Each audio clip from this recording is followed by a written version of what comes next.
Here we go. Whoa! Hey, Hotline number 35. So I'm hoping that this thing is going live. I hope we're out there. Yeah, we're out there. I see a couple eyeballs now. It's just starting. Okay, good. Yeah. Sorry, guys. For some reason, I was in charge of setting this up, and it set it to Mountain Standard Time. But we are going live same time, and here we are. So 35 times. 35 times, Jamil. I can't. I'm in amazement. No, Yeah. I'm super happy about this. Wholesale Hotline is a blessing, man. It is just what a wonderful community we have. What an amazing opportunity to hang out with each other every week. I'm just so grateful for all of you guys who tune in. I'm grateful for my best friends who are who do this with me every week, and I'm just excited to get out there and share some love. I love it. And just so everybody knows, Pace just texted us that he's going to be a little late because he's closing a $50K deal with the seller right now. So you know how Pace is. He is moving and shaking at all times, always talking to, distressed property owners, always working, always helping out. So he will hop on here soon, and we'll get rocking and rolling. But I wanted to start with a couple different things, Jamil, because I think that this is really cool. I got this book here because, why not, right? Yeah. I'm just curious to see what's taught out there. What is like education in our space? You know what I mean? And it was really interesting. Something that stuck out to me here is, did you know that 80% of Americans live in 3% of the land? 3% of the whole land, 80%. And what's crazy is, we get to own some of that, right? I mean, that's the point. The point is, obviously, we want to wholesale. We want to find opportunities. We want to build up a big, heavy bank account, but we want to invest our money into property so that we can have a slice of that 3%, because I'm telling you, there's only 3% of where everybody lives. You start owning a piece of that. That's how you start building long-term wealth. That's how you start building your passive income. That's how you start going with these things. And I think it's really interesting because I don't know how you look at it, Jamil, but I look at like every rental property as like a little business itself, right? Absolutely. And the employees are the tenants, because they're literally working every day to pay rent that goes to me, right? And I buy the properties cash. I like buying properties cash, so I don't have to worry about anything. Obviously, you can leverage and buy a ton of other properties if you start getting some loans, or you start doing some sub-2 things or some creative financing, which I think is all phenomenal. But the point is, find the opportunities, and then you have you get the ability to be able to buy these at a discount. You got to cherry pick the best deals that come your way, which is absolutely phenomenal, and it's a huge advantage. And that's the whole goal, right? That's the whole plan. The whole plan is to build it up so that you do have passive income. I love it. And Brent, I don't think you could have said it any better. The fact that looking at it in a way that we really only trade on 3% of the landmass of the United States, and that is just crazy to me. That means that 97% of the United States is nobody cares. Nobody wants to live there. Nobody's around it. It's not for like human consumption.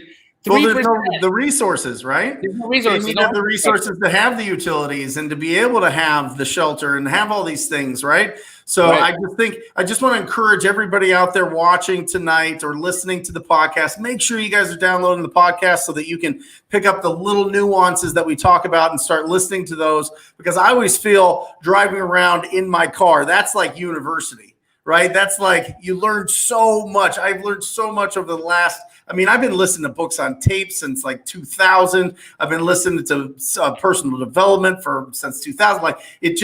I love it. And just getting in there and being able to be alone and drive and take advantage of that time. I'm terrible. I don't listen to music. I don't listen to anything. If I'm by myself, I'm listening to something that I'm obsessed about. And I'm obsessed with being successful. I'm obsessed with real estate. I'm obsessed with wholesaling.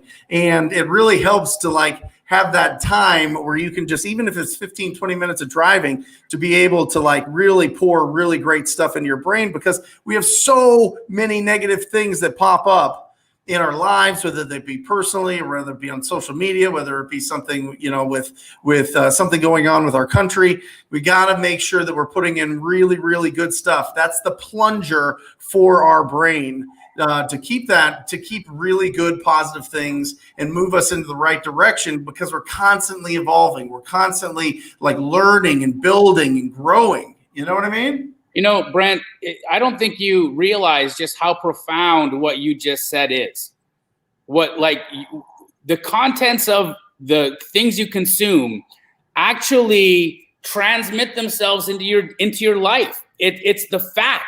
It is a fact. What Brent is telling you guys is that be aware of what you are consuming, the music you're listening to, the TV shows you're watching, where you're spending your time, because if you allow yourself to get distracted in areas that are not going to feed you, that are not going to provide you financial freedom, that are not going to take you to the next level in life, all you're doing is providing more clutter, more trash, more opportunity for you to get distracted away from the ultimate goal, which is really getting out of the rat race, getting out of the 9 to 5. And Brent, I'm so thankful that you said that out loud, because a lot of people think, it's okay. I can listen to this, whatever music and then get back to it and get to work. But I'll tell you, here's one thing I recognize, and why I actually have been really, really aware of the music I'm even listening to, if I listen at all.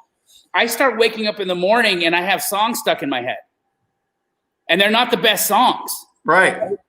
Like the last Cardi B and Meg Thee Stallion songs, not a song you want to wake up to first thing in the morning. It's trash. It's a trashy song. It's trash. There's no point for it to be sitting in my subconscious mind, sitting there going over and over and over again, those lyrics that whatever the messaging, it's not necessary. I don't need it in my dome. I don't need it affecting me energetically. And then what ends up happening is I'm on that wavelength the rest of the day. And so, Brent, it's amazing things that you're talking about here. Take heed, guys. This is something he's been talking about since before Wholesale Hotline. Yeah. When Brent did his a book a week challenge, and he literally went through 52 books that he was reading, and then gave us all book reports at the end of the week. That was his way of saying, guys, pay attention to what you're consuming, because it is actually going to manifest itself in the contents of your life.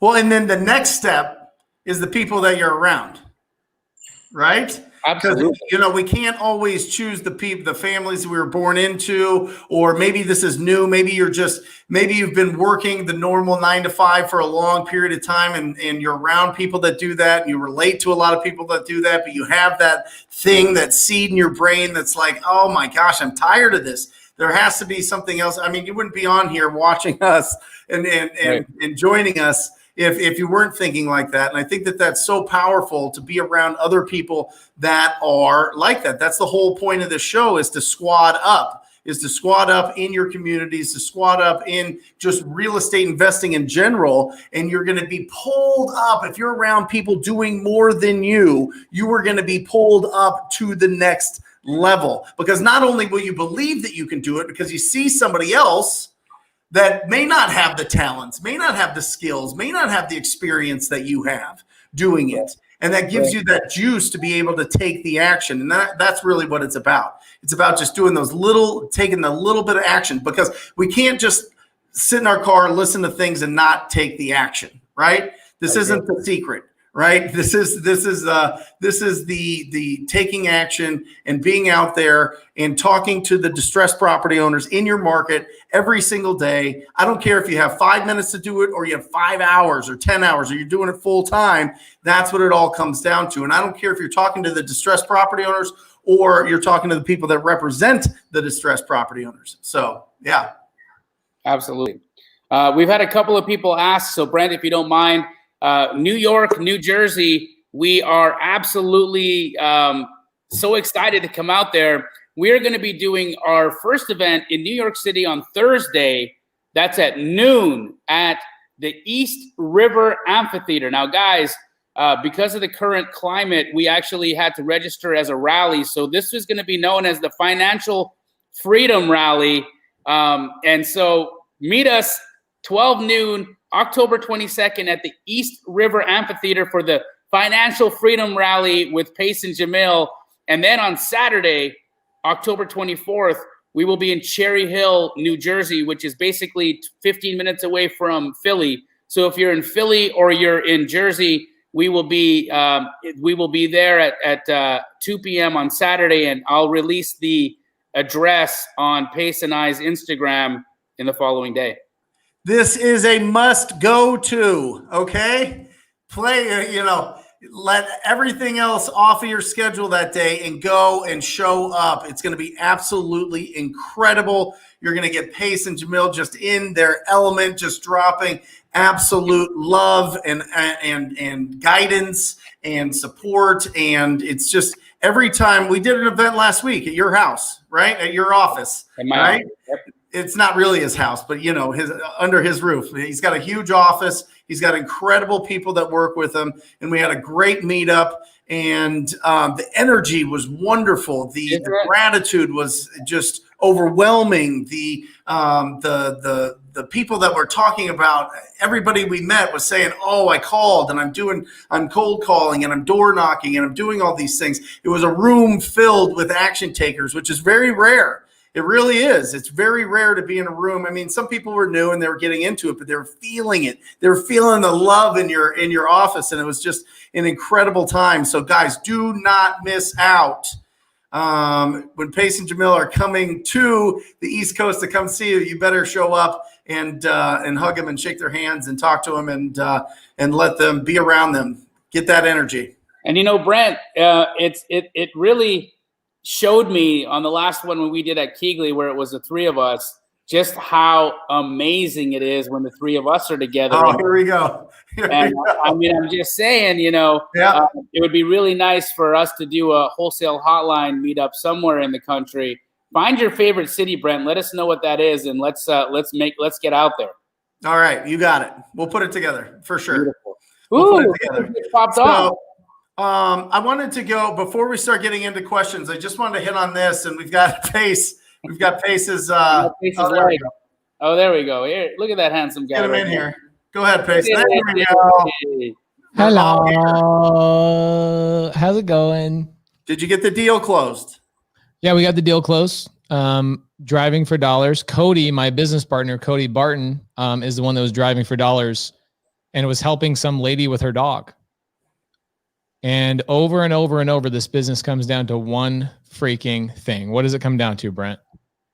Talking to people, quality conversations with distressed property owners. The more you talk, the louder you are, the more opportunities. I have a quote that I say, the more people I talk to, Pace, the luckier I am. And it's the absolute truth. Bro, it's so amazing. So Cody, my business partner, is not the most eloquent speaker, especially when it comes to sellers. So all he did was, hey, talk to the seller. She shows motivation. Can you get on the phone with her? So I GoPro'd myself. This is why I was late. I GoPro'd myself. The call was about 6 minutes long, but then I obviously have to call the transaction coordinator, Rochelle, and get her going on it and all that kind of stuff. But we bought it for 35. ARV's probably 150, and it's livable condition now. So the challenge with me is like, do I buy and hold that thing, or do I turn around and wholesale it and make 50K? And the answer is make the 50K. Yeah. Well, and I was just talking about it before you jumped on here, Pace. So I look at every investment property that I have as its own little business. You know what I mean? I look at it as its own little business. The employees of that business are the tenants, and I'm getting a nice profit every single month. You know me, I buy them cash. So it's just constant. And, you make that 24, 36, 48,000 a year off of an investment property. You need what? 10, 20 of those? Not a ton, bro. Not a ton. Right? So, I mean, that's what it's all about. But I totally understand when you want to go, you want to take a property and make 50K and be able to do something with that income, because that's the options. That's the beautiful options of this business. Beautiful options are, if you talk to enough people and really work with them and help solve their problem, you get paid really well to be able to do that, right? Real estate agents aren't doing it. Fix and flippers aren't doing it. It's the nitty gritty. It's us wholesalers that are going out there. We're stirring up opportunities every single day by the conversations that we're having. So if you have never made a call, I want you 100%. This is the challenge. I just want you to make one call, just one call. Find one ugly property. Go to batch skip tracing, put that address in, get it back. If you use TTP, you get a 15 cents for the rest of the year. All right. You get that number and literally just call them. Just call them up. Or if you have batch driven, you've got all that information right there in there. So just take that action and just make that call. And if they don't answer, leave a very simple voicemail. Hi, my name is Brent. I know this is completely out of the blue, but I was calling about your property on 1212 Banana Street. I'm looking to buy a property in the neighborhood. Wanted to see if you would consider an offer on the property. Please give me a call. And then just leave a voicemail. Boom, you're rocking. How do I move into Banana 1212 Banana Street? I need to live at 1212 Banana Street. That's what I want to buy. Leave it up to Brent to change the name of the most common address, which everybody uses 123 Main Street. And now we're doing 1212 Banana Street. Is that going to be the new industry thing? Come on. Oh my gosh. Oh, I love it. But anyway, just leave a voicemail or text them or do something. Take some action. Those little things. That's the spark that's going to set you off. And you're going to realize it's not that scary. You're going to realize that if you get rejected, it's fine. They just don't need your help right now. They're not rejecting you. They don't know you. They just don't need your help right now. So keep moving over, keep moving forward with it. But it's just taking those little teeny actions. If you've never called a distressed property owner, and by the way, if it's an ugly ass house, they are distressed. There is some distress there. All right. I have a question. What your guys' thoughts are on a new segment, new show that I'm starting? Okay. So have you ever seen the show Comedians in Cars Getting Coffee with Jerry Seinfeld? Yep. So I'm starting a show called Investors in Cars Buying Houses. Ooh, sounds fun. So you need a comedian? I actually need Jamil for episode number 1 because it's obvious I need you in there. But essentially, what I want to do is I want to show people how quickly you can drive for dollars, right? 30 minutes. So today we went out, we timed ourselves and we said, okay, how quickly can I get 30 distressed properties into my app? Okay. I know a lot of people use different apps. There's, Sales Rabbit. There's, what's the other one that everybody uses?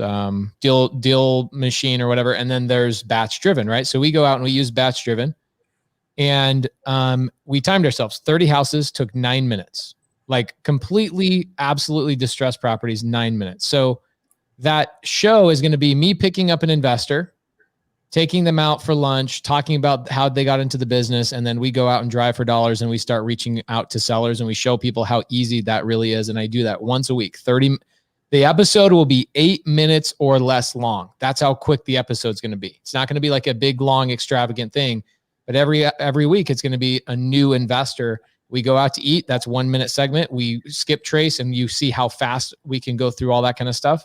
And then we reach out to the sellers and have a conversation all during an 8 minute segment called Investors in Cars Buying Houses. Love it. Sounds fun. Yeah, it should be good.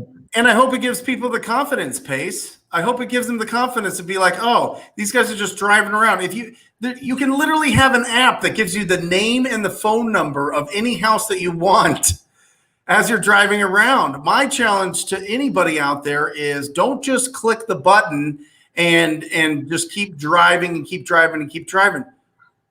Press call. Press call right there. Don't even think about it. The more you think about it, the less, I'll do it when I'm at home and I'm going to get into I'm going to put on my favorite t-shirt and I'm going to feel powerful and I'm going to make calls. No, just take action right there. Don't even delay. Do you want me to take action right now? I just got a wholesaler that just texted me and say, hey, are you available?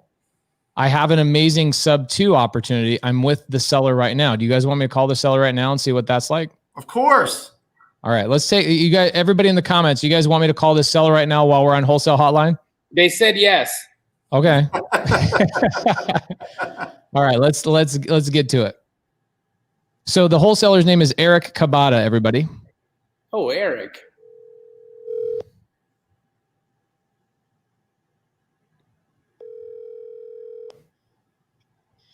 Hey, Pace. Hey, brother. How you doing?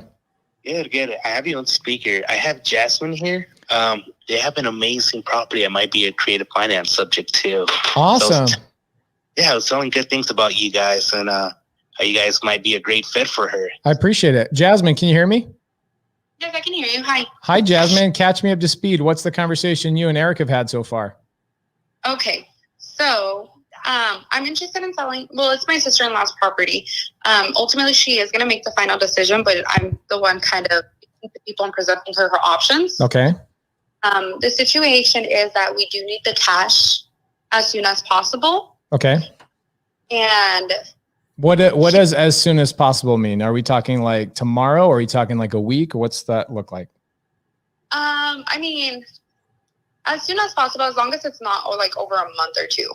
Yeah, I mean, the reason I asked that is time. You know, price is obviously super important, and for sure we're going to get into price. That's number one most important thing. But timeline is important too, right? Because really, I only buy 2 or 3 houses a week, and if I plan on buying 2 or 3 houses this week and 2 or 3 houses next week, that means I've got a little bit of a pipeline that I got to make sure I take care of these other sellers. So timeline's super important for me. If you're trying to get it done in like the next 2 to 3 weeks, I can definitely do it. I just got to move a few things around. Yeah. So definitely, hopefully, yes, definitely within the next couple of weeks. I know the quicker the better. Okay. So if it takes you, we don't want something that's going to be over like 2 months. That's too much time. Okay. Well, let's say 2 weeks. Okay. We close escrow in 2 weeks. So we got our timeline set up. Okay. Okay. So then Eric was explaining to me a little bit about the plan, how the mortgage would still be under my sister-in-law's name. You guys would be responsible to pay the mortgage. And then in regards to her payment, right. How exactly does that work? Okay. So mechanically, the way it works is we open escrow through a title company. We transfer ownership over to my company using a title company. So all the paperwork is done through a third party. The payments also go through a third party. So every single month I pay a company. That company's name is West Star. And that company is called a servicing company. And all they do is they make sure that our agreement is serviced every single month. So I make a payment to them. They make sure the mortgage payment is paid. And then every month they also send your sister or you, however you want to set it up. They send you an email notification saying, hey, payment's been made. Everything's awesome. Good to go type of stuff. Okay. And is there any possibility that you would be interested in giving up the cash up front of what she would be paid? So if she were to put it on the market, she would have a little bit of money left over for herself. Okay. Would you be interested in doing that? Well, and then just paint a picture for me. Tell me what that looks like. A perfect world. In your world, what is that? Imagine you got a magic wand and you're going to paint a perfect picture. What does that look like? Timeline, so, how much money did your sister have in her pocket? All that stuff. Okay. So basically, when she spoke to her realtor, she said that after every looking at she's getting a winning of approximately around $35,000. So is there any possibility that you're able to just give her the $35,000 cash? That way it's not in monthly installments? Yeah, I could do that. I don't know the details of the deal. Can you tell me what is the house worth and how much does your sister owe? Yeah. Yeah. This is your expertise. So I'm going to jump in real quick. So they owe $176. Okay. ARV here remodeled, you're looking at $230 to $245. Okay, so they owe so how much is your sister wanting in cash again? 35. Okay, so she wants 35,000 in cash and she wants to close in 2 weeks. That's what you're saying? Roughly, yes. Okay, and why is she not selling through a real estate agent? So she is, well, she was. However, one of the guys that works for Eric's company is actually a personal friend of mine. So I hadn't even mentioned it to him. I was just like, I'm cleaning up the house. And it came out in the conversation. And he's like, well, Jasmine, like, this is what I do. I was like, okay, well, we'll look into it. And then if not, then we'll definitely put it on the market. Got it. Okay. So are you in contract with an agent right now? No. Got it. Okay. So if we work together, here's the challenge. My wife is a real estate agent, so I make babies with a real estate agent. I have no problems with real estate agents. Okay. The problem is if we have a real estate agent involved, I'm going to have to pay extra commissions above and beyond that 35K if we decide we're going to go that route. Okay. Right. So here's what happens. People go, okay, well, I'm going to get my agent involved to double check the paperwork. Next thing you know, the agent wants to charge $10,000. Are we going down that road where you guys are going to have an agent represent you, or what does that look like? I'm not going to lie to you. Like, once again, I'm sorry. It's just that it's ultimately not my decision, but more than likely she would have a representative. Okay. So here's what I suggest. I suggest not going through an agent and instead go through a real estate attorney. They'll actually, ironically, cost you way less money, because an agent is going to want to charge you a percentage when ultimately they aren't even the ones that worked out the deal. What you really want to do is you want to talk to somebody and say, hey, is this legit? Is this company credible? Are these guys going to, come through with the transaction? And does this all look kosher? A real estate agent is not going to be able to give you any of those answers. A real estate attorney will. And honestly, if we work out a deal, I would pay your real estate attorney out of my pocket. Oh, and speaking of like additional costs, I know you guys are different companies, correct? Yeah. Okay.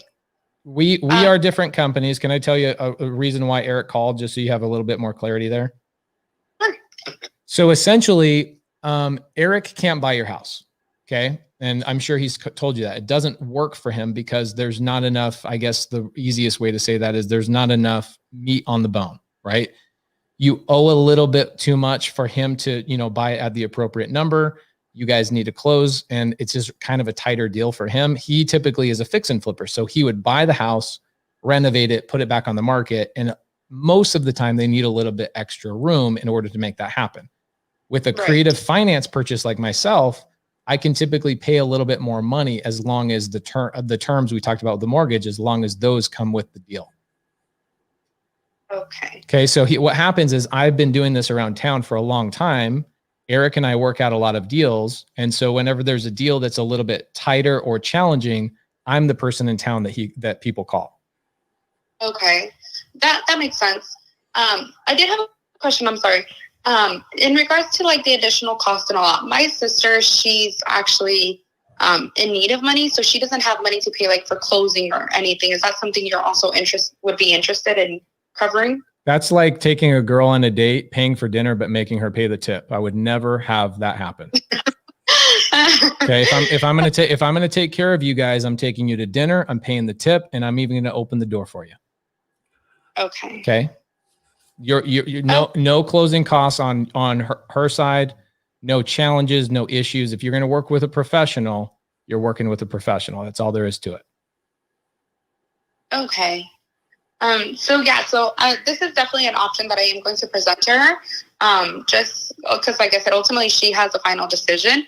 But how should am I able to get your number so I can contact you directly, or? Yeah, 100%. Here's what I love. Okay. I love meeting with my sellers. So if you guys decide, whatever you guys end up deciding, at the end of the day, you should sit down with somebody and look at all the options, right? So you've chatted with Eric, you've chatted with me, maybe even have a conversation. Maybe we partner on a fix and flip. I'll give you guys 3 or 4 other options you haven't even thought about. Okay. So what I would do is I would ask your sister, when is a good time to sit down with this guy named Pace? The challenge is I'm leaving to New York from Wednesday till Monday. So what I would do is maybe sit down with your sister and say, hey, can we hang out with this Pace guy tomorrow? And I'll go through like 3 or 4 things you haven't even thought of, and I'll give you guys advice, even if we end up not buying the house. Okay. I'm gonna go see her. She just had a baby, so she's on bed rest. So I have to go home. So I'm definitely gonna go see her. I'll see you if we're able to meet up. If not, definitely when you get back, or I'll at least text you the answer. Whether if she says no, or I'll call you. I'll definitely update you on what she says. If she wants to Zoom me, we can Zoom that way as well. We don't have to meet face to face, especially since she's on bed rest. Yeah, I think that might be a better option. Let's do it. You let me know when is a good time, and I'll be waiting on you. Okay. Okay. What's your phone number, please? My phone number. I don't want to give you my phone number because I probably don't even know it off the top of my head. I'll text it I'll make sure Eric gives it to you so he can give you all the right info. Okay, that's fine. Okay, perfect. You're awesome. I appreciate your time. Thank you. Likewise. Have a good day. Okay, All right, bye-bye. peace. Later. Do we end up getting good one-liners on that one?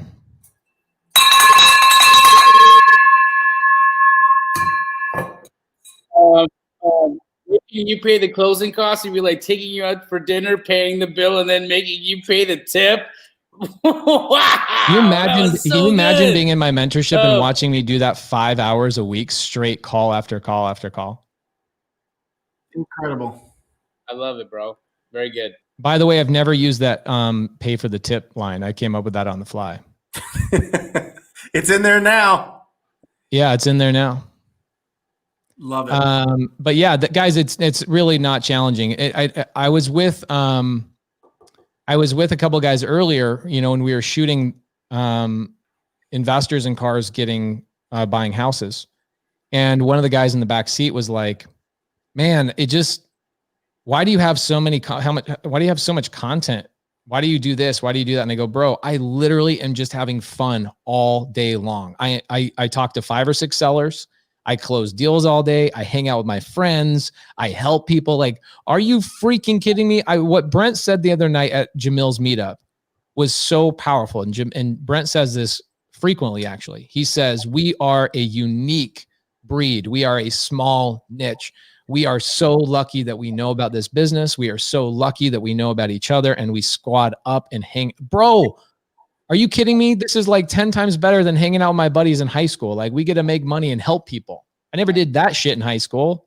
Gosh, this is the best business of all time. It is. And by the way that you she could tell that you were an authority. You set it up perfectly. And then I see a lot of comments talking about smooth. Listen, he's done thousands of reps. If you don't think that you can get to that, you're shortchanging yourself. Okay. Now, obviously, Pace has unique skills and talents to be able to do this in front of 300 people live. You know what I mean? But the fact is, he's been doing this, and he takes reps, and he's talking all the time. If you're ever around Pace, you're only 50% around Pace, because the other 50% he's on the phone. He's always going. He's always going. But it's just, when you started out, Pace, you had to have built up some endurance for this. You've had to have built up some skills for this. You've had to build up the questions that you ask, and the way that you present yourself, and the way that things work, right? You've talked about it a couple different times about how you tell them, I only buy 2 to 3 houses a week, right? Which is bananas. 2 to 3 a week, right? And that sets it up, and that allows them to understand that you also have a timeline. Because I think one of the biggest mistakes we start out with when we're starting is letting people just drag us on forever. You got to shorten the timeline, because time kills all deals. The longer that they have exposure to a lot of people, a lot of other people's marketing, or a lot of people's texts or calls, or people pouring honey in their ear and giving them advice and telling them what to do and what not to do, the likelihood of you getting that deal closed is smaller. And I'm speaking not for this specific one, but for everybody out there. And so Pace is setting some anchors on some of the expectations on what they can expect moving forward with the relationship with him. I loved it. The best line of that whole thing was when I said, I make babies with a real estate agent. Of course.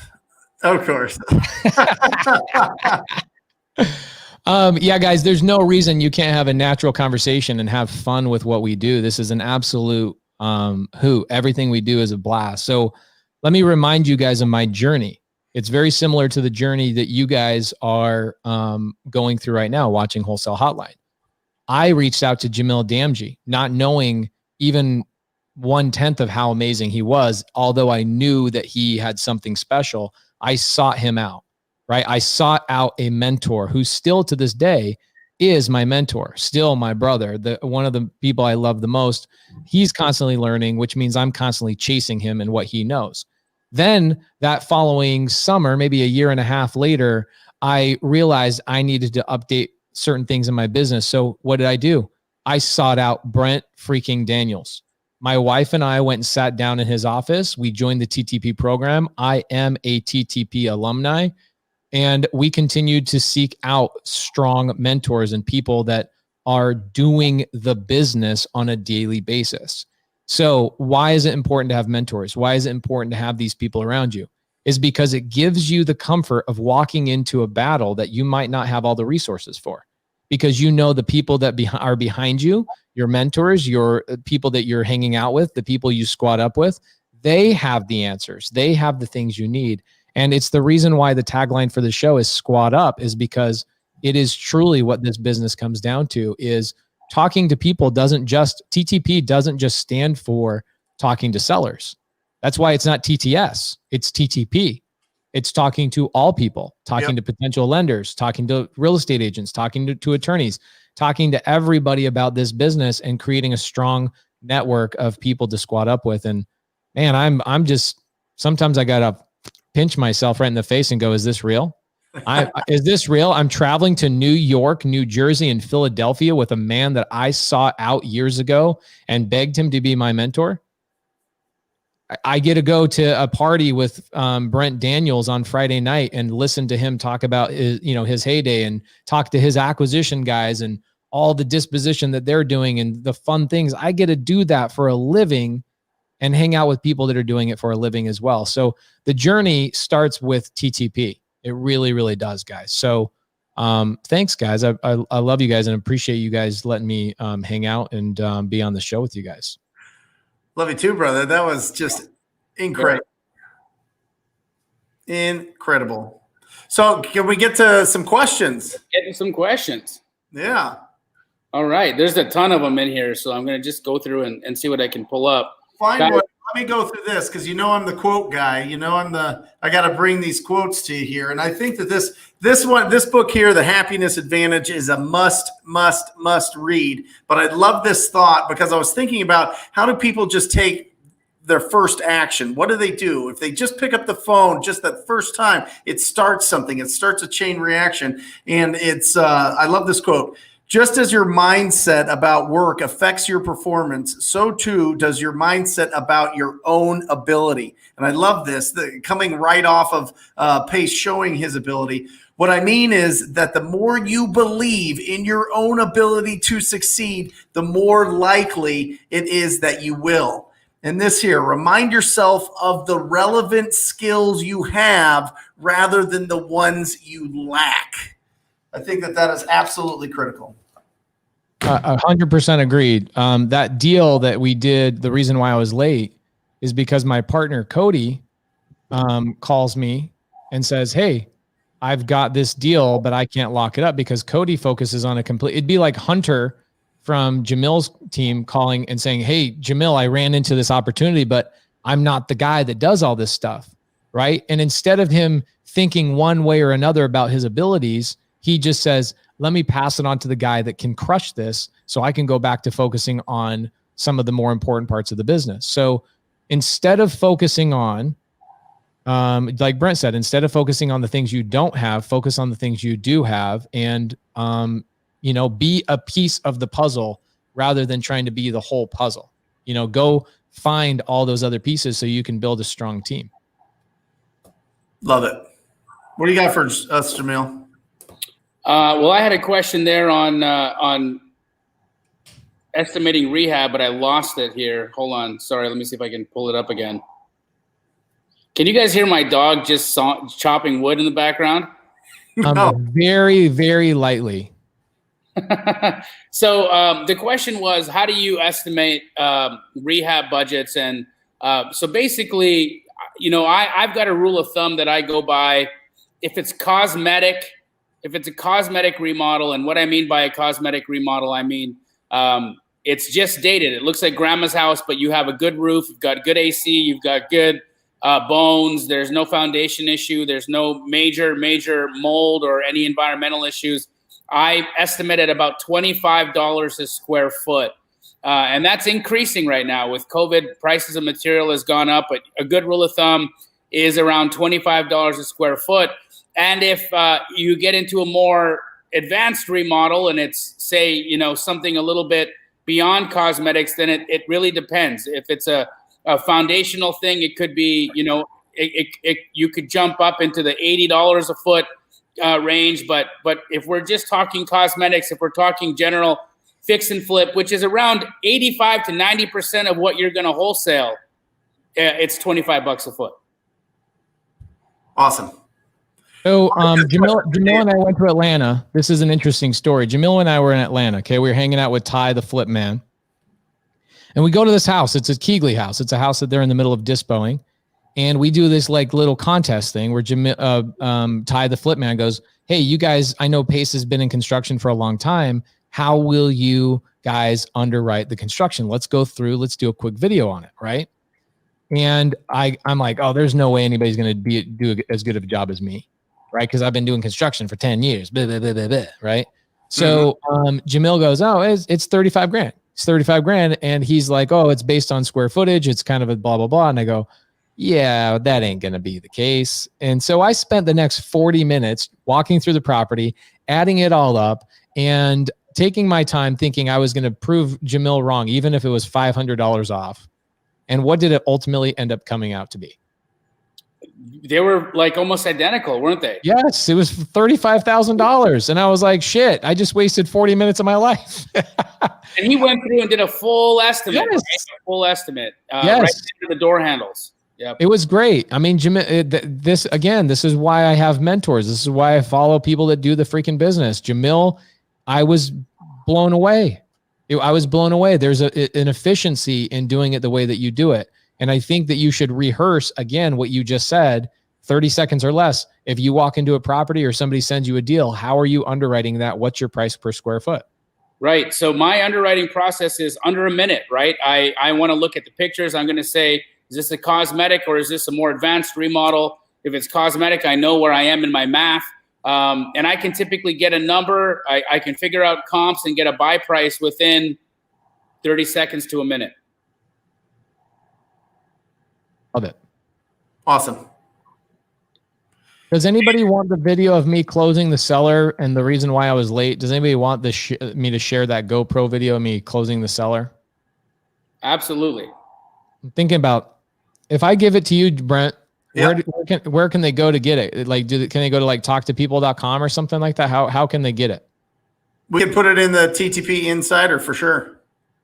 Okay, cool. Yeah. Ooh, that's a good idea. Yep. Okay. Hey, what are we giving away today for all the people that are going to share us in their stories today? So last week, Robin Hurt got a care package, which are those t-shirts ready, Pace? The design just got done today, so okay. I'm ready to start giving out. So we're ready to start making them and shipping them probably in the next 7 to 10 days. So Robin, it looks like Robin got her TTP swag, but she won't get the Wholesale Hotline shirt until probably anywhere between 10 to 14 days. Okay, cool. So that's coming. But what should we give away today? I don't know. What kind of ideas you got? Well, I was thinking possibly that really, really great sub 2 face mask that you've been walking around with that everyone's been talking about. Yeah, right there. You know, in the times of COVID, if you guys want to get your hands on a sub 2 face diaper, Pace will ship that to you. All you got to do, guys, is take a picture of you watching the hotline right now and share it on your Instagram story. Tag Brent, myself, and Pace. And at the end of the episode, Pace will pick a winner. So do that right now. People are also saying one-on-one with Pace, one-on-one with Jamil. And I saw somebody say something about Brent selling his house that's on 1212 Banana Street. Never. I'll give away a one-on-one, Pace. If you want to do a one-on-one, why not? I'd love to. Let's go. Why don't we? Why isn't it one-on-one with all three of us? Love it. Cool. Oh, that'd be fun, dude. Yeah. That actually would that sounds like something I would want to do. I'd like to hang out with you guys. Yeah. Yeah. Let's do it. It'll be a wholesale hotline dedicated just to you. Whoa. Just to you. Beautiful. What you could do is you could do an hour one-on-one, 20 minutes each. We're all on the call together. So it's like, all right, what's the one question you would ask Brent? What's the one question you'd ask Jamil? What's the one question you would ask Pace? Something like that. Yeah. I think it's great. All right, guys, snap your photos. We got about 350 of you right now. So I don't know why it is that we got 350 live viewers and only 35 of you will post it. I don't get it. Robin Hurt was on it last week, dude. She was like, the second we started talking about it, she probably posted like 15, 20 times. Robin, we love I always say I'm a busy bee. I'm always buzzing around. You know what bees like? They like honey. So pour some honey on us. Tell us that you appreciate this show, and tell us what you like about the show so we can continue to improve it and get better and better, doing it. Beautiful. Somebody had a really good question. There was a question that Daniel had about if you can save money from virtually driving for dollars, why would you ever go out? And my thing is this, like, you need to, and Jamil, you can maybe be the counter to this, or maybe you can just tell, whatever. I mean, just give us your opinion. But I think that there's something about knowing your inventory. You know what I mean? I think there's something about knowing different neighborhoods. I think there's something about getting out and seeing. I just saw 3 dumpsters in this neighborhood that our house is getting renovated. That this used to be like the roughest area in the city, 2 years ago. So now I'm going after that neighborhood hard because I know that the buyers want to be in this neighborhood. So I think it shows you some market trends. I think it also allows you to understand different areas where what kind of properties are there, when they built it, when it was developed, what kind of state it's in right now. Is that neighborhood getting turned over? Is it just a beautiful and there's really not a ton of opportunity, or are there opportunities in these neighborhoods that you wouldn't necessarily see from, a Google image? So I think there is advantage to getting in the streets. My thoughts are twofold. I think, Brent, it has a lot to do with the kind of person you are, right? So for instance, I think that, virtual driving for dollars absolutely is fantastic if you are a really organized, well-oiled machine. When you sit down, you get focused. You're not going to let distractions get to you. A text message isn't going to take you away. A barking dog won't take you away. A phone call won't take you away. A Facebook alert won't take you away. If all of those things aren't going to distract you from the task at hand, then absolutely, I think you're going to crush it virtually driving for dollars using the Batch Driven app. If you're the kind of person that's like, look, I'm like, for instance, me, right? I like to get out in the field. I like to like be, in it, do it. I want to see the neighborhood. I want to see the roofs. I want to see what the people around there are driving. I want to see, what kind of retail and what kind of restaurants are nearby. I just want to see what the general living conditions are. And you can't always get that virtually, but you can do pretty close, right? And so I feel that either of them are equally as beneficial to the model, but it really just depends on your mind space and how well you focus. That's my opinion. I think if you're like hyper ADD, then get in the car. I think that if you're really organized and you can sit down for 2 hours and not let alerts and other things distract you, then don't waste the gas. Just my thoughts. Love it. Love it. And guys, just you see the thing scrolling down there. A ton of resources at those websites. Make sure that you're checking them out. Make sure that you're getting in there and you're taking full advantage of any free downloads or any clips or audios that are in there. Make sure that you're taking advantage of that, especially as you're starting out. You need to be surrounded in these philosophies, right? You need to be surrounded with really not bullshit stuff, real focused and things that'll give you the opportunity to start taking action now so that you're not overthinking everything. So definitely check out the websites.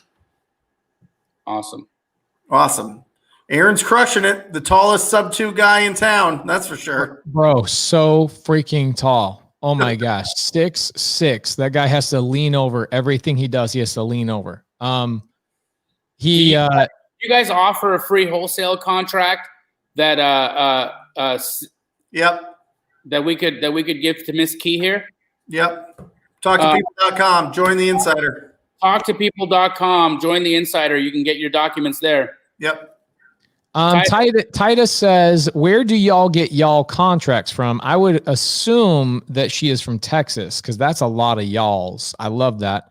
But I get my contracts from my attorney. I'd say on the creative finance side, we adjust our contracts, I don't know, once every 3 to 6 months. We'll add little stipulations here. Like 2 years ago, we added a stipulation to our wholesale contract that stated we have permission to file a memorandum because there's so many wholesalers in town that are not using that stipulation in their wholesale contract. So one piece of advice I would want to give you guys, if you're out doing wholesale contracts, make sure your wholesale contract states that you have permission to file a memorandum on the property. Otherwise, it is a misdemeanor and you can actually get fined for filing a memorandum. So be very, very, very careful on that. But as things change, we update the contracts, and I have an attorney draft all of my sub 2, wrap, seller finance, lease option contracts, and that way I don't have to keep up to speed on legislation or changes with the real estate law. I let an attorney do all of that stuff. I do know that Brent has a killer wholesale contract, and last time I sent somebody to get that wholesale contract, it was on talktopeople.com, I think. Yep. Yeah, but I always encourage you. I mean, this is a must-have. Have that contract reviewed by an attorney in your state. There's some specific state-specific language throughout the country. I mean, it'll work, right? But have an attorney look at it. So, Facebook user asked, "How do I run comps on mobile homes?" So, Mr. User, what I would suggest is you got to first find out, is the mobile home on owned or leased land? If it's on leased land, then you don't trade it like you would a regular house. It actually conveys like a vehicle, and I don't deal with it. So when the mobile home is not on owned land, my opinion is keep walking. If it is on owned land, then you comp it like you would any other single family house, but you can only compare it to other mobile homes. So my suggestion would be to look at sales within the mobile home park that you're looking at. That's where your best comp's going to be. This is a great freaking question right here. Question: does the title company charge you prior to closing? And this is a huge barrier for new investors. They think that if you open escrow, you're going to have this big invoice if the deal falls apart or whatever else. The answer is no. Your title company is not going to charge you to open escrow. They are fully aware that contracts fall apart for title issues or whatever other issue, and it's part of the game. I would say that 1 in 20 contracts that get opened with a title company probably fall apart. Maybe more. What do you guys? I think about 10% of deals probably, or maybe even 20% of deals fall apart because they open a lot of title on retail deals. But you know what, Pace? I just recently heard in my astro flipping coaching call that there was a title company, a few title companies taking advantage of new investors and asking them to pay for title reports and actually prepay on deals. Guys, if you're dealing with a title company that's trying to charge you before a deal closes, get out of that office. They are nickel and diming you. They obviously aren't well capitalized or well funded. They're not going to be able to provide you the same level of service that a well capitalized title company like a Magnus West title could or a Fidelity National title could. So don't cheat yourself. Instead, treat yourself. Well, I love it. The history behind that is they used to charge for these things. And then some smart entrepreneur came along and she said, you know what, we're not going to charge unless it closes. And then it became the industry standard because they took everybody's business. Okay, because listen, in traditional real estate, inspections cancel deals, appraisals cancel deals, cold feet cancel deals. Like there's a lot of different reasons why these deals fall out, not just from our perspective, not from the wholesaling perspective, but in the industry in general. So no, you open up escrow and they get paid when it closes. Great question though, Alan. Yeah, got a lot of really good title company, or I'm sorry, a lot of comping properties. One last one for me, I'll answer real quick. What title company do you like in Atlanta, Georgia? I know actually Sean St. Clair, who is my real estate attorney here in Phoenix, is also in Atlanta, Georgia. So we use him as a closing attorney in Atlanta, Georgia, Sean St. Clair. But Jamil, tons of good comping properties, comping questions. Here's a good one for you. And I just wanted to give you who we're using in if I can. Okay, well, I'll while you pull that up, I'll answer some other questions. But there's like Chad Henderson with Henderson Legal. Say that one more time. Chad, I'll put it in the comments. Awesome.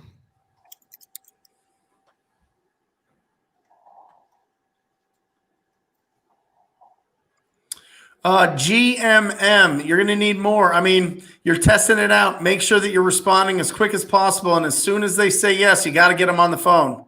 All right.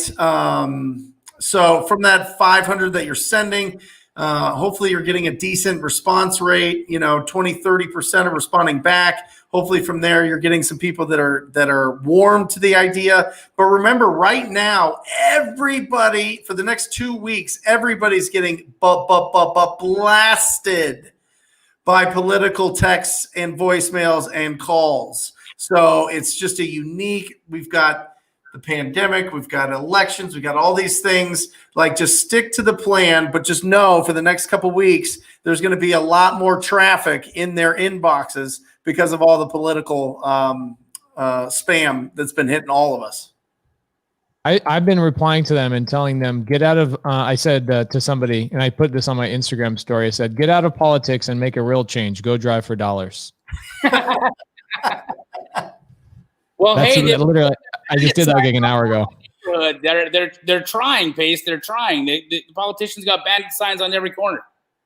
It's crazy. Yeah, they're doing bandit signs. They're tech. I'm like, how did they get my info? That's freaking amazing. Like, I don't know where they got it from, but they did call me Natalie. When the most powerful office in the country uses cold calling, text message, and bandit signs to get their information across, what should that tell you about your wholesaling lead generation? Oh my gosh, such a great point. And they've been doing it since the beginning of time, since they invented this stuff. They've been going hard at it since every election. Here, this is an interesting topic. We talked about this a couple of weeks ago for probably a week or probably 30 minutes. Okay. I'm going to answer this question very quickly. Wesley says, I've been struggling to set aside time for my girlfriend. How do you busy dads balance work and life? How often do you take your wives on dates? Do you ignore phone calls during that time? Yes. My phone stays in my truck when I take my wife on a date. We just went on a date last Wednesday. Went to that amazing sushi spot called Nobu. Had a great time. But the fact is, I was with somebody today that drives for dollars, and he just got his first deal. It's on my Instagram. Go follow him and congratulate him. He's super pumped. He has put 22 hours into actually putting the work in. He's been tracking his hours because he was like, went to seminars, was on YouTube University for 2 years, never got a deal. Then he finally came to our office and he felt the vibration, and he was like, wow, I'm super inspired. I'm going to go out and actually do the work instead of digesting and consuming content. Mm-hmm. So he goes out and does the work, but he's engineer mindset. So what does he do? He tracks the data, and he finds out he does his first deal with 22 hours of actual work. That's it. 22 hours of actual work turned into one deal. And I said, man, that's amazing. Don't you have kids? You have a wife, she works a full-time job.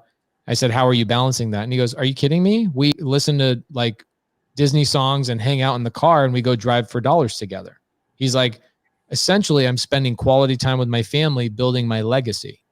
And so essentially, guys, driving for dollars is a great way to get out, roll the windows down, get the air in the car, have a great time, listen to some music, and look for houses and try and find sellers that are in distress, but do that as a family. That's one way you can mix two worlds together. And I call it the law of duality.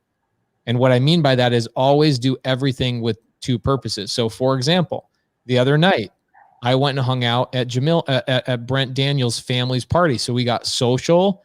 We hung out with kids. My daughter was hanging out with Brent's kids. We were having a great time. But guess what? We talked about work. We were able to do a couple things at the same time. So try and overlap a few things and and, do it moderately, but don't try and separate them all the time. Sometimes they can be done together. Just think about that. I just want to real quickly give a shout out to Wesley, who was just on the screen. He just did his first deal ever. He's been at it for quite some time, and he did a deal with Thomas Martinez from the Keegley office. Great job, Wesley. And bro, I'm a little different than Pacer. My wife. It's really tough for me to get my wife super involved in some of the activities. Laura is a real estate agent, so she's really well versed in the business model, and so for her, she enjoys it, right? On the other hand, it's a little bit more difficult for me, and so what I do, Wesley, is I just schedule and make sure that I keep top priority for my family. So I schedule time for my wife, my kids, and I make sure that I always keep those promises. So, whatever works for you, if you can get your family or you get your spouse or girlfriend involved in your business, awesome. And if you can't, then make them a priority and schedule hanging out with them as a part of your way to connect. And you can get them excited.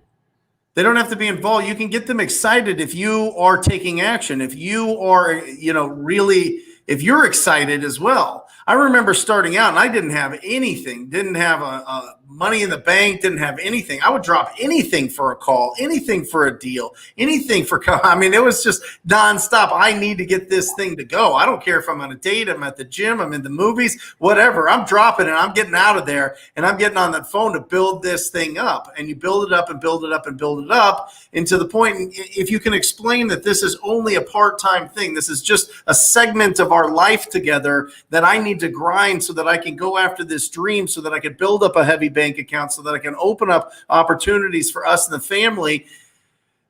If they see that vision backed with you taking action and you not like getting moody or being shitty towards them or, like ignoring them and stiff arming them and just explaining, I'm so sorry, just let me handle this. It's going to take 2 to 3 minutes. Most calls take 2 to 3 minutes. Yep. Right. And then you get back in and you're not just sitting there the whole time, like ruining the moment of the time that you're spending together. Then you can do that, because I think there is hustle in the beginning. I think there is a flexible schedule in the beginning as you're starting to build this thing up. You can't have a full-time job and then do this part-time and then have an opportunity that can make you 10, 15, 25,000, totally change your financial life, totally get you out of that 9 to 5, and just ignore that because you're worried your wife's going to be pissed at you for taking a 3-minute call. All right. If you explain it up front, if you explain it gently and respectfully and with kindness and optimism, but also that you're taking action to have those opportunities, I think that the people around you are going to support you.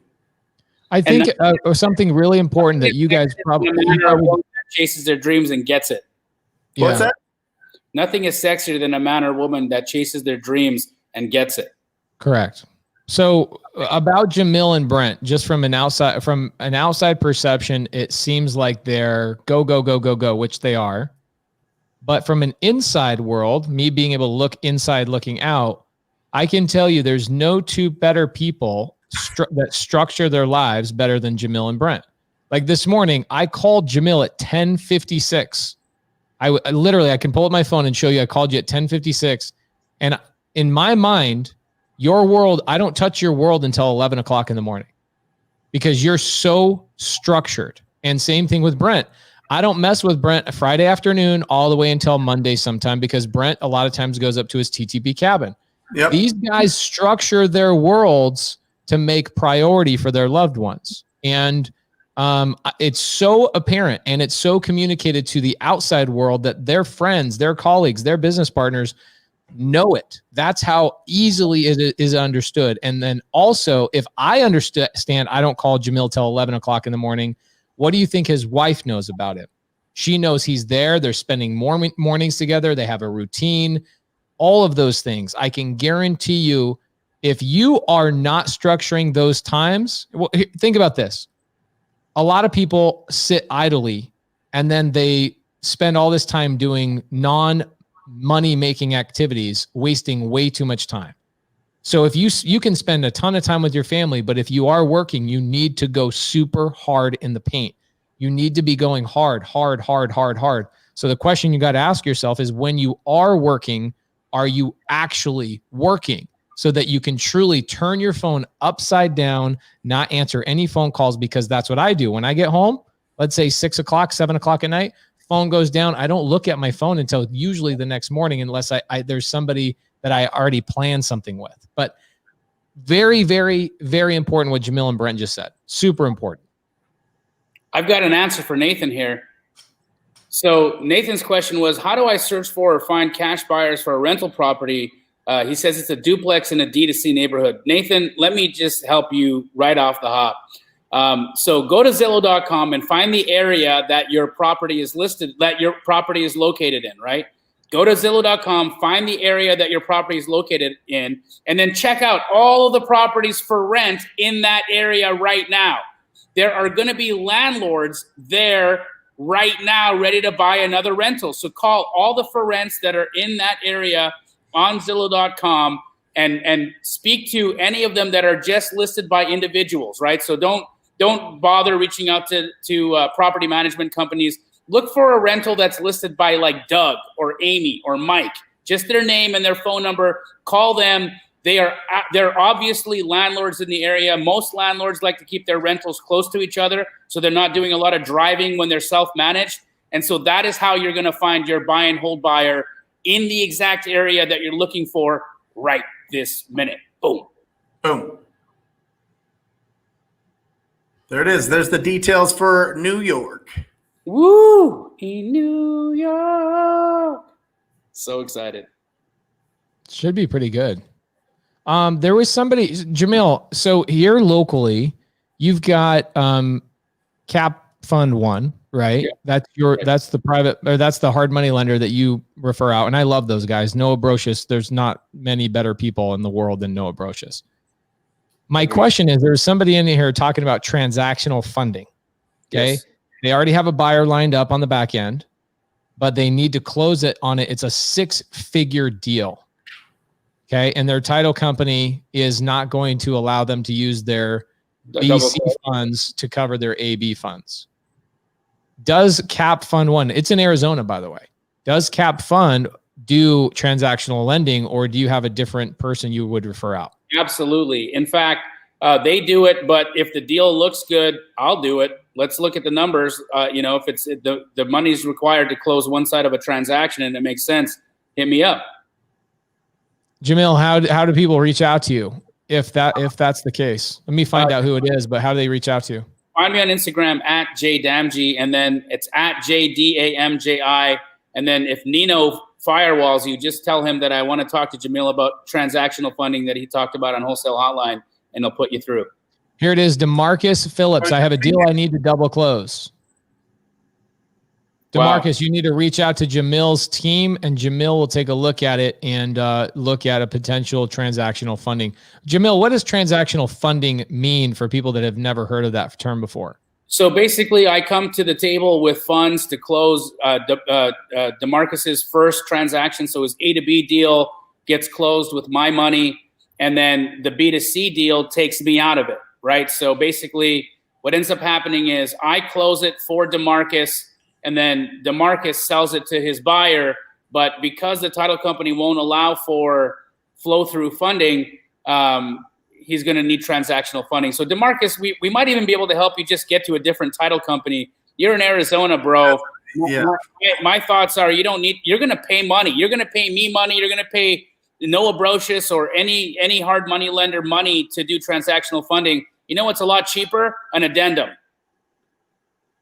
Let's just get an addendum changing the title company from whichever bonehead title company won't let you do it to a better title company that'll allow you to fund your deal. I mean, you're in Arizona, bro. If there's title companies not allowing for double escrows in Arizona, I don't think they got a long life. That's a really great point, especially in Arizona. Like our title companies are so educated here. If you run into a title company that doesn't know what a title, how to take your BC funds. Well, he might be in a situation where the seller or seller's agent or somebody picked out the title company, and I get it. Yeah, that's a good point. If he does, reach out to Jamil. Jamil, I'd be happy to go in on that with you, brother. There you go. Should we start a hotline funding, transactional funding company? Yes. Yes. Yeah, DeMarcus. Yeah. So DeMarcus, reach out to Jamil. Jamil, say one more time how to get a hold of you. At JDAMJI, at JDamji on Instagram. And just get through the Nino firewall by telling him that we talked on Wholesale Hotline and we got a deal to do. So what do you do, Jamil? You deal with this a lot, because you deal with more buyers than we do, right? You guys do a lot of our disposition. What advice would you give to somebody that just had a buyer back out last minute? What kind of fire drills are you going through at that moment? Well, that's always really, really crappy, right? It sucks when a buyer backs out last minute, but let's kind of unpack that for a second, Sivion, because honestly, I think there could have been a way for you to have known that was going to happen. And so your transaction coordinating needs to be set up in such a way that you're communicating with your buyer at specified times prior to close of escrow so often that you're going to be able to be aware if there's going to be something that's going to happen funky way earlier than last minute. That's just the case, right? What you want to have happen is that you don't have a buyer back out last minute. You want to know your buyer is going to back out a week before they back out so that you can resell that damn thing and do what you got to do.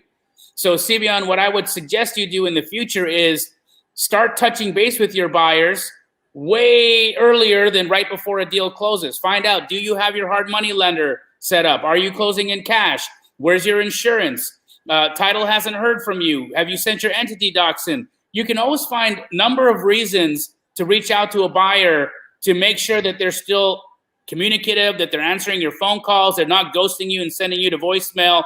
There are so many ways that you can find out ahead of time whether or not your buyer is going to squirrel out on you that you shouldn't have that happen. Now, since you're already in this spot, you're going to need to find a new buyer or you're going to need to close.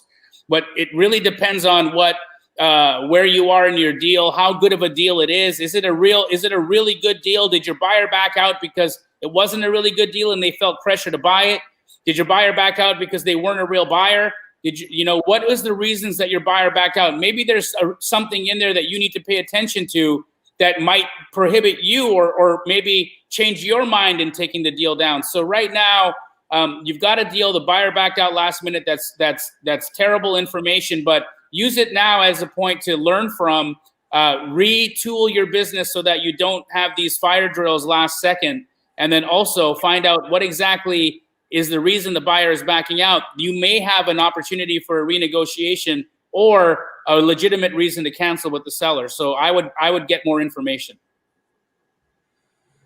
Terrence, yes. The answer is yes. Yeah, through an addendum. Yeah, the only thing that you're going to run in there is the seller is going to have to redo some of the paperwork that the title company needed.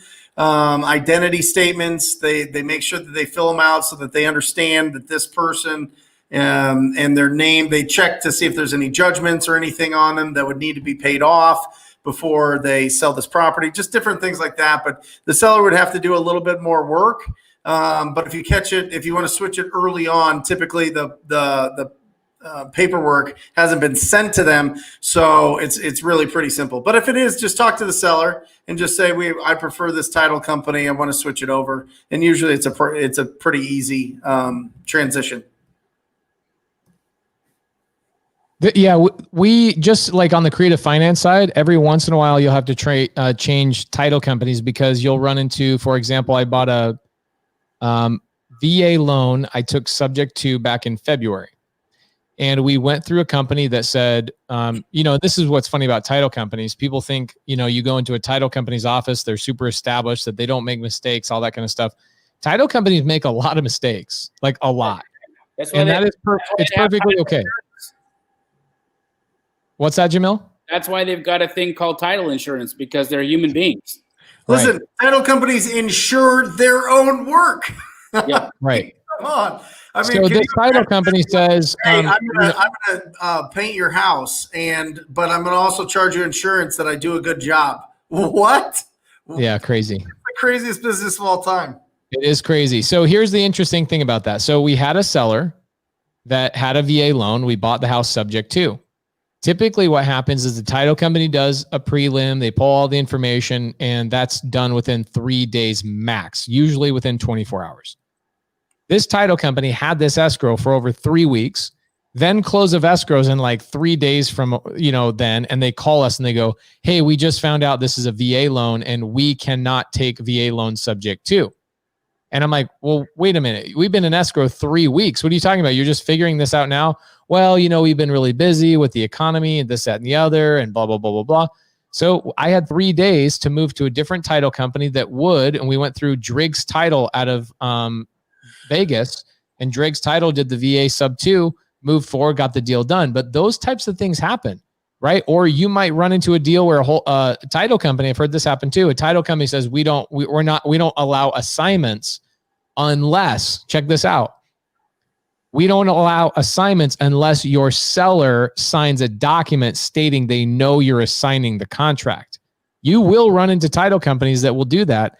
And yes, you can and should move your escrow work to a different title escrow company. Totally agree. Pace, wouldn't it be good if he asked the question to this question here? I have a seller willing to sell a 2-build lot on creative terms as a newbie. How should I structure it?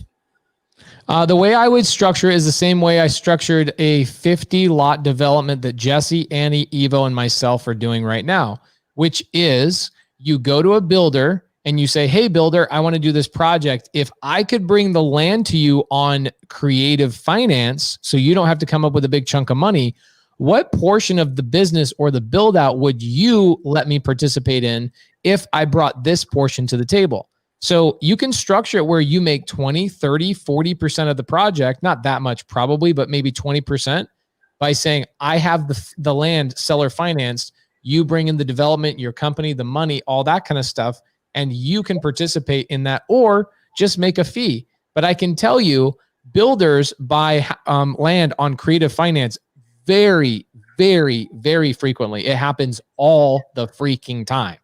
Okay. It is a very common thing for a seller of land to say, I will float you through the entitlements. I will float you through the permitting process if I can get a little bit more money for my purchase price. And then the risk on both sides is mitigated. So easy. You start with I tell my students this all the time. Stop trying to negotiate with a seller. Stop right now and go find your buyer. Get your buyer to come to the table and you say, buyer, if I can lock this up with seller finance, what type of deal can we work out? And let your buyer tell you, especially on a big development, let your buyer tell you what they're willing to pay for something like that. It's the same thing I do with Keegley. I go to Keegley and I go, hey, Keegley, we've got this deal. We can't figure out the comps, or we got this. We got trouble going on with such and such. What would you guys be willing to pay for this? Or what could you sell it for? Keegley gives me that number. I turn around and negotiate with the seller with very, very strong, certain understanding of where I need to be. Awesome. Brent, I think this one's for you. Are you guys seeing all the action of people squatting up in the comments? Yeah, it's crazy. It's incredible. All right. It's giving me major FOMO. I know. Curious on your guys' thoughts on this. If you were just closing your first deal and had the knowledge you have now and got a 10K check, how would you split up that money and what would you spend it on? Listen to me, Justice. Listen to me. You keep it. All right? I want you to keep 80% of that. 8,000 of that goes into your account. Start hustling up what you want to do with the next 2,000. How'd you find that deal? Was it a call? Did you door knock? Did you send out some mail? Did you do a bandit sign? Whatever it is, just do that again. Just rinse and repeat. You don't have to take that 10,000. See, the problem is we get a $10,000 check and we're like, I want to reinvest into our business. Great. You get 20% to do that. Okay. The rest of it goes into your family's account. Go do something with that. Keep it there because I don't want you to feel like you can just you need to reinvest all that right now to go into and building some huge marketing machine. Stay focused on being proactive. If you are proactive, you keep the money. If you are proactive, you set the schedule. I've seen comments on here. What's the best times to call? The best times to call are if you're going to be cold calling, are when you can be consistent, when it is sustainable. That is such an important word, but you don't need to be investing all this money into this. It's a simple business. We find deals. We source real estate opportunities. And the heart of that, the core of that has been and will always be consistent quality conversations with distressed property owners, brother. Get on your horse, get out there and just be proactive and just be reaching out and building your pipeline and getting more opportunities. Keep your money, keep your money, keep your money. I'm telling you, this is a lesson that'll translate and transform your financial future forever. And it'll translate it a lot faster, the long term. Look at this as a long term. Imagine you're going to be finding deals for the rest of your life. So don't worry about having to throw 10 grand back at whatever you new technology or whatever's out there. Quality conversations. You got it. What do you think about this, Pace? They say they want to redraft the contract, and you're only using the word contract if it's been signed. So I assume you've already signed and you're days away from settlement, meaning close of escrow. So you're using some interesting words, which I understand that they're synonyms of each other. But you're basically saying, I have a seller who wants to redo the terms of my contract with them, even though we're just a few days from close of escrow.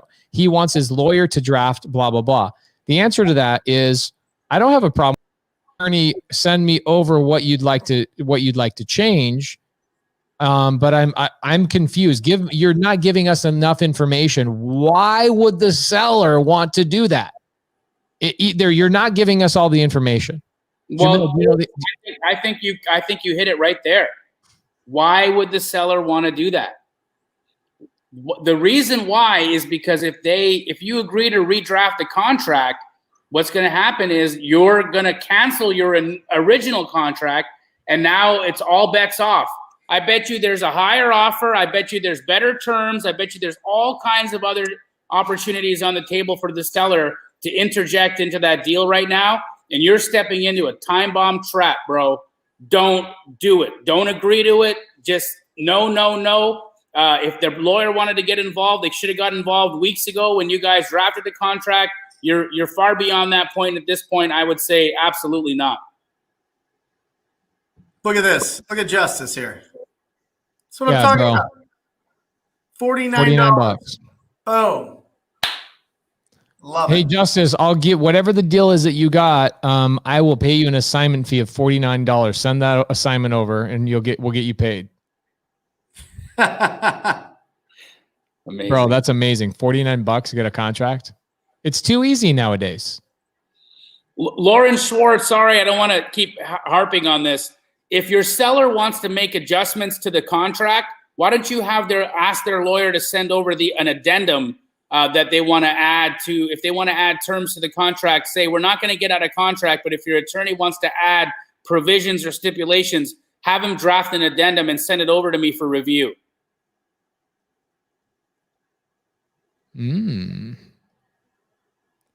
I think the answer to this question Paul's asking, which is how do you consistently close 2 deals a month, is to consistently work every single month, right? The key to real estate investing or anything in life is number one, the keys is consistency of whatever it is you do.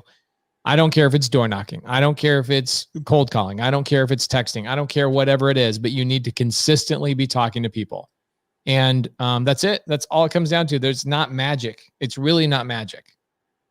I love this. 250 hours. That's what I'm talking about. Go crazy for 90 days. Every moment that you have, if you've got a congested schedule, you are going hard at finding opportunities. Do it for 90 days consistent. It's not, just like he said, it's not easy. It is simple. It's not easy.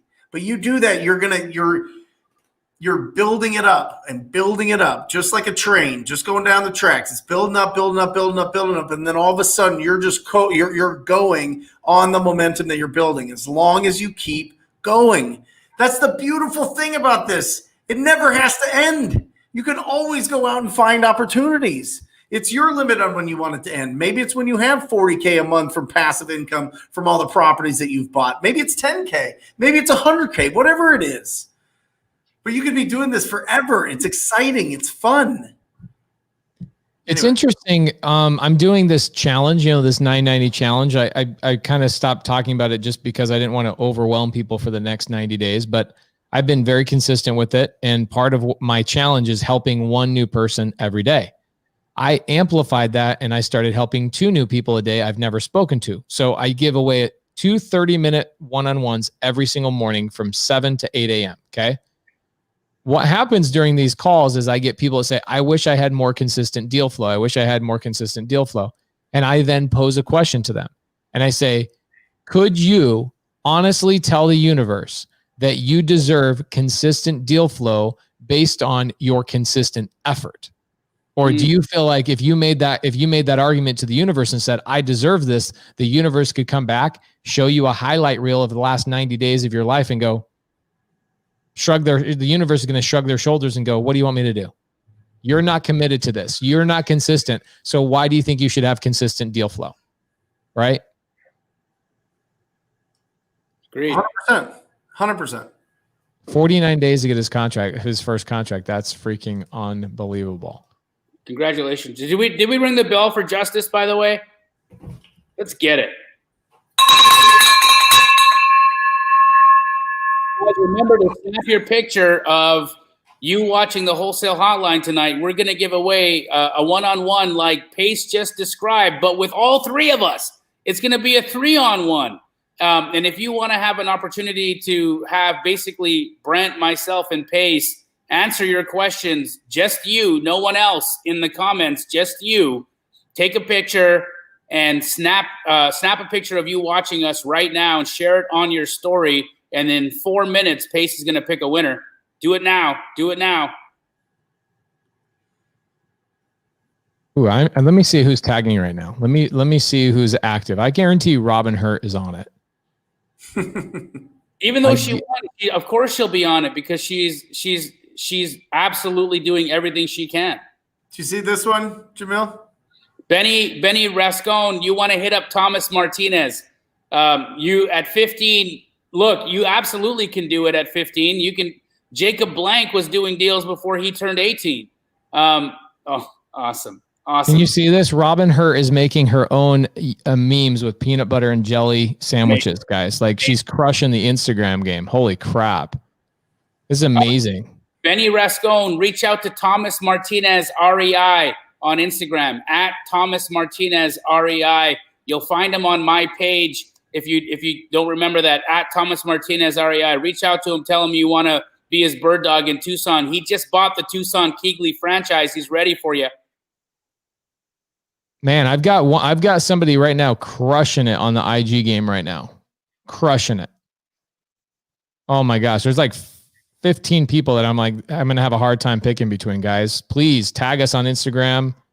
Wholesale Hotline, J Damji, Pace Morby, Brent Daniels _TTP. People be blowing this up, making this look way amazing. This is awesome. Holy crap. Jamari, you're the best. By the way, Jamari, we'll see you in Atlanta. Hopefully I can convince Jamil, because it is probably one of our favorite places to visit together. November. Hopefully I can convince Jamil to go to Atlanta in like November. Yep. I'm all over it. Let's see. Wow. All right. So what do you say? Should I name a winner? Because I'm feeling pretty confident about this one person. Let's go. Spit it. Okay. Daniel. His Instagram name is Dan_invests, has posted 7 times our silhouette. He's crushing it. Look at this, dude. It's like over and over. He's been super. Guys, come on. You want to win this thing? You got to be like Dan. So Daniel, thank you, bro. Thank you so much for the support. Dan Wynn, he's actually a sub-2 student, and I believe he's a student of TTP as well. So he's going to get a 1-on-1, actually 1-on-3. Yep. Love it. Let's do a 1-on-3. So how do we set that up with Dan? Would Alejandro give us a hand? Just find a time where we can all hop on, and we'll do that right away. Dan_invests. People. Dan_invests is his name. Okay. Awesome. Amazing. Absolutely amazing. 35 hotlines. 35. Thank you so much, everybody out there. A ton of TTP family. Kirsten here. You want to take us out? Eden was on here. I mean, just an incredible group. Everybody out there. Christopher, I mean, just absolutely incredible. We love it. We love it every Monday. It's one of our favorite times. I mean, one of our favorite things that we do every single week. I know people are out there taking action on this. I know that you're asking the questions so that you can go out there and make a difference in your community. And that's what it's all about. Keep squatting up, guys. You're absolutely incredible. And we love you. Love you guys. Thank you so much. I look forward to seeing everybody in New York, New Jersey, and Philadelphia this week. We are going to have a blast. I've been looking forward to this for a couple of months. Jamil and I are going to be having a great time with our family there in New York, New Jersey, on Thursday, and then following up Saturday in Philadelphia. So it doesn't matter. Let me say this because this was confused. People were confused in Texas. It doesn't matter if you are sub 2, TTP, or Astro student. All are welcome. We want to squat up. If you're a wholesale hotliner, please come out, and we will get you guys more information on our social medias probably tonight or first thing tomorrow with more details. But appreciate you guys so much. By the way, I'm going to give the recording of the reason I was late tonight. I filmed myself. Oh, here it is. Boom. I'll just throw it right in here. Should I just throw it right in the chat? Yeah, do it. Okay, so this is a Google Drive link, guys, of me closing the seller a little bit earlier today, getting the price from them, even though they didn't want to give me the price, getting them locked into it's a wholesale contract. Our buy price was $55,000. I ended up buying it for $35,000 because I did not give my price first. And you can watch exactly how I do that in the recording. I just dropped it in a chat in both Facebook and YouTube. Enjoyed that, guys. Learned a thing or two, and I appreciate you guys so much. Awesome. Hotline 35. We love you. Love you guys.